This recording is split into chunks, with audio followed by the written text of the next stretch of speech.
दोस्तों, जरा एक पल के लिए ठहरो और अपनी रूह से पूछो, क्या तुम्हें याद है वह वक्त जब तुम्हें जानबूझकर कीचड़ में उछाला गया, जब उंगलियां तुम्हारी तरफ उठी और तुम्हारा नाम अंधेरी कानों में इस तरह लिया गया जैसे सामने वाला खुद दूध का दूल्हा हो, जैसे उसके दामन पर कभी कोई दाग आया ही ना हो।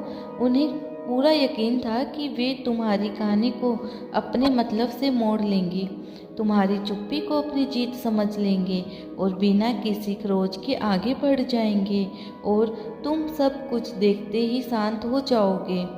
लेकिन तुम्हारी खामोशी कमजोरी नहीं थी, वह उस इंसान का भरोसा था जो शोर नहीं मचाता मगर जब उतरता है तो किसी को भी बच के निकलने नहीं देता।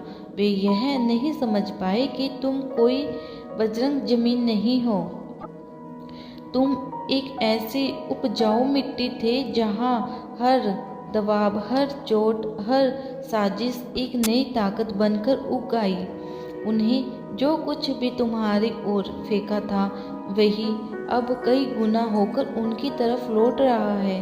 उनके झूठ अब उनके लिए रास्ते रोक रहे हैं, उनके धोखे अब होने के चेहरे पर चमाटे बनकर उतर रहे हैं और जो जहरीली ऊर्जा उन्होंने भेजी थी वही अब उनके अपने घर, उनके रिश्ते, उनकी नींदें और उनका आनंद अंदर से सब खा रही है।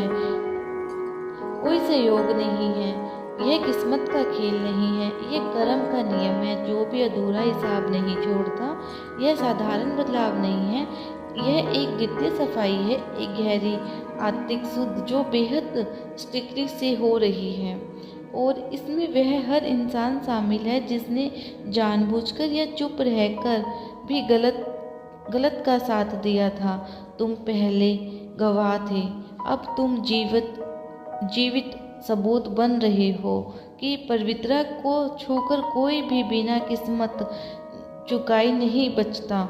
अगर यह सब तुम्हारे दिल में कुछ हिला रहे हैं तो रुक जाओ, इस ऊर्जा को महसूस करो और आगे बढ़ो। यूनिवर्स तुम्हारे साथ है, यूनिवर्स हर उस चीज़ को देता है जो तुम करते हो। आगे बढ़ो, यूनिवर्स हमेशा तुम्हारे साथ देगा। तुम एक पवित्र आत्मा हो।